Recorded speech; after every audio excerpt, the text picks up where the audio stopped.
salvation history kalau istilah Inggrisnya. Jadi sejarah keselamatan ini adalah informasi-informasi keagamaan yang kita perlu percaya, karena diyakini dengan percaya itu kita akan meningkatkan takwa kita. Islam, jadi ayat ini turun, dianggap turun terakhir, dengan pemahaman bahwa oh Islam sempurna hari ini, maka inilah ayat terakhir. Padahal kan faktanya tidak yang terakhir. Tapi itu dimunculkan, dihidupkan di kepala agar ya tadi dramanya dapat, terus salvation-nya juga dapat. Itu kalau kita percaya itu, maka kita menjadi orang yang sempurna Islamnya. Termasuk misalnya contoh lain, soal kelahiran Nabi Muhammad. Karena ada yang bilang kelahirannya ini itu, tahunnya kan tahun apa itu? Tahun gajah. Padahal faktanya kelahirannya Nabi Muhammad itu yang 570 Masehi, itu jaraknya dengan tahun gajah yang dimaksud itu bisa 25 tahunan loh.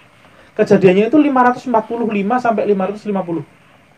Yang serangan Abraha ke Makkah itu, yang disebut tahun gajah itu 25 tahun sebelumnya. Pertanyaannya, kenapa lahirnya Nabi Muhammad itu dialamatkan ke tahun gajah? Karena biar membangun pemahaman dalam masyarakat Muslim bahwa Nabi Muhammad itu lahir dalam keadaan heroik, gitu loh. Salvation history itu seperti itu. Fakta sama nyatanya tidak sama dengan apa yang kita pikirkan. Yang di pikiran kita heroik, Nabi Muhammad lahir tahun gajah saat Abraha gini. Itu yang menjadi persoalan di kita. Saya tidak bilang apakah itu semua salah, oh tidak. Itu jarak sejarah yang jauh didekatkan itu ya namanya juga cerita. Karena faktanya misalnya, jenengan cek lah, mbah yang jenengan itu semua, mbah saya juga, itu kalau ditanya lahirnya tanggal berapa kan nggak jelas. Pertanyaannya, Nabi Muhammad yang jauh sekali, yakin jelas. Pertanyaannya kan dibalik. Mungkin kalau meninggalnya masih bisa diterima. Meninggalnya karena sistem pertanggalan Islam sudah maju, masyarakatnya sudah jalan, orang yang mengingat banyak. Tapi kalau di zaman itu, di zaman apa ya? Zaman Islam telah ada dan Islam sebelum ada kan beda. Hype-nya atau hiruk pikuknya kan beda. Maka kalau Nabi Muhammad meninggalnya tanggalnya sekian, monggo. Tapi kalau yang lahirnya itu loh yang masih dipertanyakan. Apakah benar-benar dua-duanya 12 Rabiul Awal? Itu pertanyaan lanjutan. Tapi pertanyaan-pertanyaan seperti ini kalau dilanjutkan ke forum yang lebih luas, nah itu kafir saya gitu lah. Nah, hal seperti ini sebenarnya yang menjadi kegelisahan. Ayat-ayat ini, ayat-ayat apa tentang Ahlul Kitab tadi, tentang apa tadi satunya? Ahlul Kitab dan ayat terakhir yang turun. Itu sebenarnya bisa menjadi pembelajaran buat kita. Apakah kita memahami Al-Quran dan Islam itu apa ya? Pada tempatnya, sesudah pada tempatnya atau belum? Mengharuskan presisi banget ya tidak, tapi sudah pada tempatnya atau belum? Bahwa kita meresapi Al-Quran lebih dari yang seharusnya itu ya bagus. Kita menghayati. Masalahnya kita kadang-kadang tersandera oleh simbol-simbol tadi. Simbol-simbol yang seolah-olah Islam itu sendiri. Padahal Islam kan kalau kita mau jujur, dari perjanjian Aqobah 1, perjanjian Aqobah 2 misalnya, itu kan momennya momen sangat humanis sekali. Jangan berbuat jahat, jangan ini. Tapi sekarang Islam itu kesannya ya yang megah-megah. Maulid Nabi, tayang TV, live berjam-jam, sholawatan, manggone peci putih kabeh.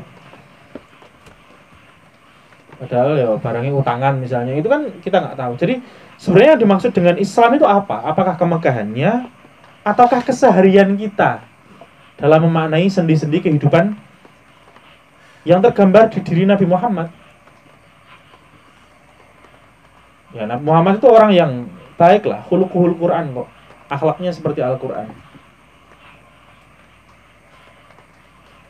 Sangat pemaaf, bagus nih bagusi, pinter nih keminter gitu loh, sugih nih sumugih gitu loh. Kan beda, tipis sekali, 11-12 lah.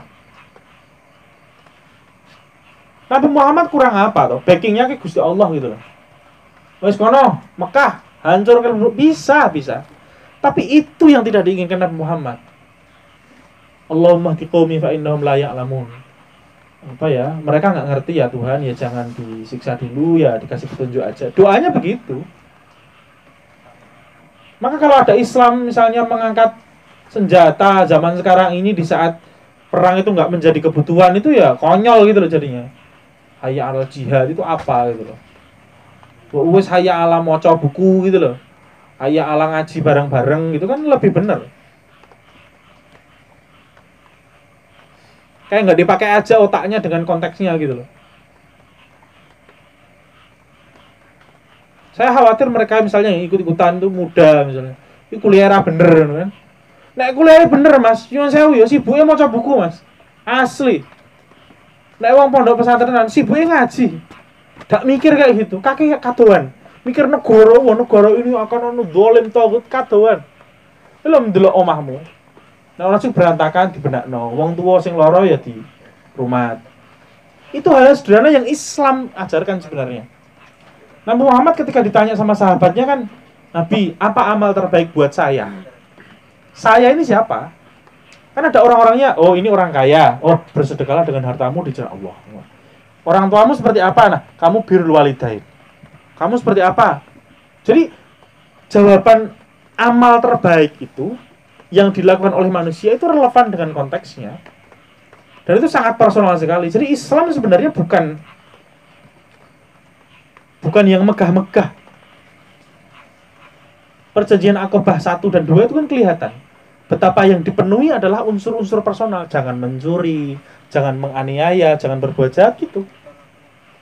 Karena dari hal-hal yang kecil itu nanti berefek ke sosial. Bayangno di sini semuanya yang ikut jamaah ini ngaji pencuri semua, bayangno ya. Bayangno di rumah masing-masing. Kan remuk kabeh itu. Tapi bayangin juga orang-orang di sini orang-orang baik semua. Kan bisa menjadi agen di rumahnya masing-masing. Pilihannya dua, jahat atau baik. Dan semua potensi ada.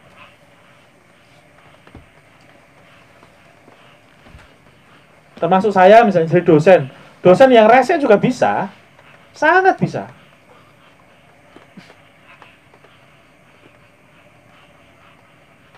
Tapi kan dipikir kadang-kadang, wah aku wong Islam, Nabi Muhammad itu kaya ngono, musuh aku ya dadi dosen jahat misalnya. Itu mikir banget. Bahwa apa yang saya lakukan kurang ya itu karena saya belum mampu misalnya. Sudah berjuang keras gak mampu misalnya. Ya kita semua di kehidupan sehari-hari bekerja di mana, bekerja apa, menjadi orang yang bertanggung jawab atas perusahaan, menjadi orang yang bertanggung jawab atas desain misalnya. Semuanya kalau dikerjakan pakai pertanggungjawaban personal, spiritualitas personal, itu yang sebenarnya diinginkan Islam. Nah, gitu loh. Jadi efeknya personal itu ke sosial. Dan kalau kita mengatasnamakan Islam terus pengennya berjihad memperbaiki negara, sulit. Perbaiki diri sendiri dulu, baru negaranya benar. Selama ini kan kebalik. Saya harus tampil sebagai pemimpin. Lu siapa? Dan orang itu punya karakternya loh ya. Ada satu karakter pemimpin, yang satu karakter bukan pemimpin. Saya termasuk orang yang bukan pemimpin. Nggak bisa mengakomodir massa gitu loh. Pemimpin ini Mas Aziz tuh modelnya. Dia bisa mengakomodir massa. Itu kelihatan kok dari SMA tuh kelihatan. Dia merangkul kubu sana, merangkul kubu situ untuk memberikan pengaruh ya biar angkatannya baik waktu sekolah misalnya. Itu kelihatan. Tapi orang-orang kayak saya nggak bisa merangkul sampai sekarang pun. Tapi saya bukan meski saya bukan tipikal pemimpin, saya punya sesuatu yang bisa dibagikan, pengetahuan, diskusi, itu yang saya lakukan. Jadi kita punya peran masing-masing. Karenanya kalau kita kumpul-kumpul sing kayak gitu, pengen jihad, ya nggak bisa sama. jihad dengan caranya masing-masing, personal. Saya di institusi Yayasan Surakarta misalnya, ya saya cuma jadi dosen yang baik aja. Dosen yang kalau ada bimbingan mahasiswa skripsi ya, saya berusaha membimbing sebaik mungkin misalnya. Saya berusaha berbagi ilmu sebanyak mungkin misalnya, semampu mungkin misalnya. Saya juga belajar lagi. Itu Islam yang saya tempuh.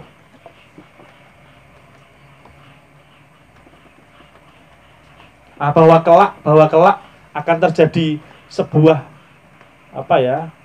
institusi yang sempurna sebagaimana yang ada di Madinah waktu itu, sempurna zaman dulu ya, bukan sempurna untuk sekarang ya. Itu kan proses panjang. Ya, let's say 10 tahun lah. Bayangkan perjanjian Hudaybiyah. Nah, ini menarik. Ada satu hal yang menarik terakhir ya. Perjanjian Hudaybiyah itu terjadi tahun berapa tadi saya catat lupa. 10